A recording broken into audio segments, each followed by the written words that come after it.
So guys, adakah korang selalu beli bateri sel yang pakai buang tu? Bila dah habis tu, korang kena sentiasa beli dan beli. Dan ini ada satu alternatif yang korang tak payah beli banyak kali. Beli sekali, korang hanya perlu cas semula. So ini daripada brand Alexa. Dia ada dua jenis, ada yang double A dan juga ada yang triple A. So yang double A ni dia punya kapasiti dia ialah 3400 mAh. Okay.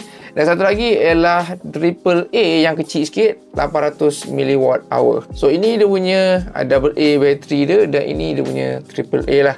So macam mana korang nak charge bateri ni bila dah habis? Dia ada dia punya USB-C port.